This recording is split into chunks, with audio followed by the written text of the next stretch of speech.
Hello, this is Karen from Path of She, and I wanted to make a little video to say hello and to send you some fall equinox blessings and to show you a little bit what fall looks like in my island home, or what fall feels like is probably more accurate, because fall is just starting to shift at the time of the fall equinox. And so the shift in the season is just beginning to show itself. So one of the things I did is I collected some leaves from one of my favorite trees. It's the Gary oak trees that are indigenous to this part of the world. And as you can see, the leaves are just starting to turn from green to brown. And there's other, these are the obvious signs of fall. We also have giant maple trees that have these huge golden leaves that will begin to fall very, very soon.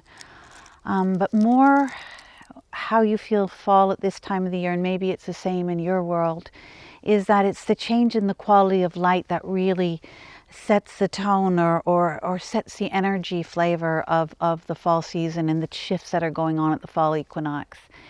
And one of the things that I notice so strongly is just the quality of the light. And the light is so it's just gentler and softer. It's not the heat and the intensity of summer, but this soft, caressing light.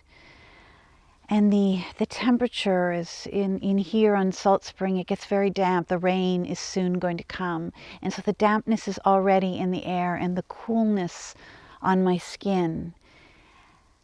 And even in the day when the sun is out, it is still so much cooler. The temperatures are dropping, and that is why the trees are responding. And of course, the plants are beginning to shift into dormancy mode and to die off. There's no wildflowers around anymore. It's just the green of the evergreen trees and the shifting colors of the deciduous trees. And so one of the things I like to do is to smell the changes in the seasons. It's one of the things I do when I go on my walks is I pay attention to what I can smell. And actually the interesting thing at fall, it's what I cannot smell. What I do smell is like a earthy, dry mustiness in the air. And this smell is a natural smell. It's a smell of life returning to the earth and life decomposing and becoming part of the new cycle of life. And what I don't smell flowers. I don't smell the floral scents or the there's like high notes almost that come in the summertime, and I can't smell that. It's more of a low, musky, earthy smell. And the sounds, I listen to nature. And again, these are all things you can do in your world to connect with nature, connect with the changing seasons and the sounds. And what it is, again, it's like the smell, it's like an absence of sound. I can't hear the frogs in the trees anymore because they're shifting into hibernation. I don't hear the buzzing of insects as they begin to die off. There are wasps still at this time of year, so you can hear those at times. But the different kinds, like the dragonflies, are starting to shift. And what else do I notice? Just there's birds that have left. I don't hear them in the forest. There's birds that come, like eagles in particular, that come to nest in the forest in the summertime. They're gone. The nighthawks that fly at night, you don't hear them anymore. And that's because the birds are heading south. And these are all the shiftings. These are the shiftings of fall in my part of the world. In your part of the world, it may look different. But what's common in much of the fall seasons is this idea of that the powers of life and light are receding and the powers of darkness are stepping forward.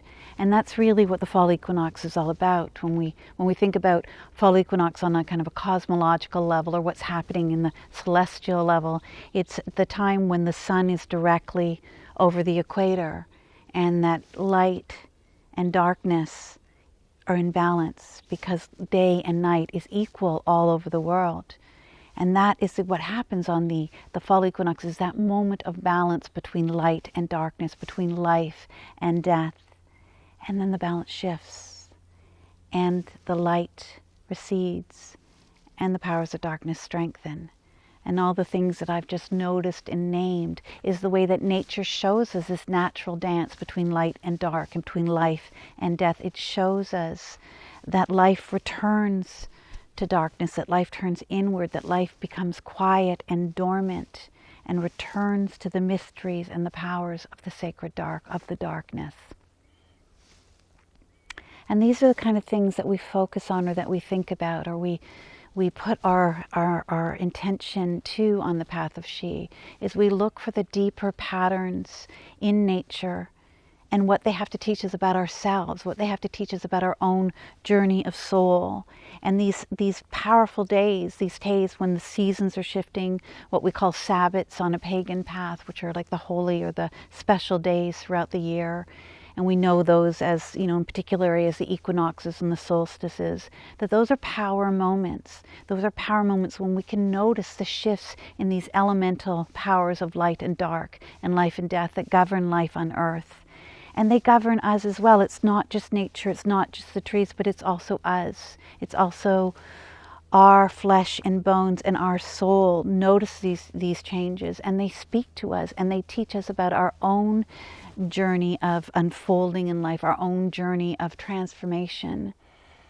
And what the fall equinox in particular has to teach us is that darkness is sacred, that the darkness is a part of who we are, it is part of the dance of life, and that transformation comes, the beginning of transformation, the beginning of new cycles, is this moment of shifting into darkness. It is this moment of turning inside to the secret silent places inside of us, to the deep mysteries that underlie the world around us, and the deep mysteries that are in the belly of Mother Earth.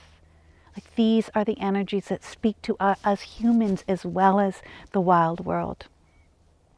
And the fall equinox at this particular time of the year, what the path of She invites you to do is to heed these shifts in nature, to open your body and your senses to what's going on around you, and to feel that impulse inside of your flesh and bones to return to the darkness, to return to your own inner landscape, to turn to the silence within and see what inside of you is ready to awaken, what inside of you wants your attention, what are the hidden places, the secret desires, the lost parts of your story and your own soul, the lost parts of our humanity and our nature. They're all inside of you, in those dark places inside of you.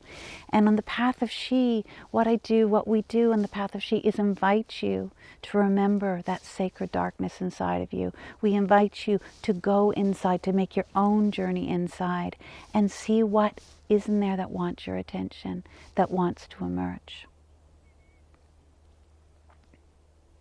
And I just want to acknowledge that there's many ways and many traditions around the fall equinox, and there's many ways to honor the seasons. And what I'm sharing with you is really the path of She view, or the path of She perspective, and what we really focus on, which is the core soul lesson of each of the Sabbats. And what I would invite you to do is, if any of this speaks to you, is that you can get your own copy of the Path of She Book of Sabbats.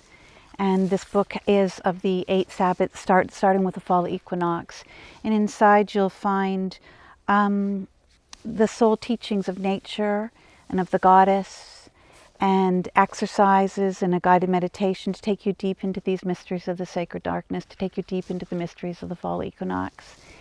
And if this speaks to you, that's great. There's a link below where you can go to my website, pathofshe.com, to find out where to purchase the book. And if this doesn't speak to you, I just invite you to open up to the mysteries of nature at this time of year, to open up to the sacred powers of darkness, and to do your own deep, powerful journey work at the fall equinox. So I send you my love and my blessings on your fall equinox, however you choose to celebrate and honor this powerful time of year.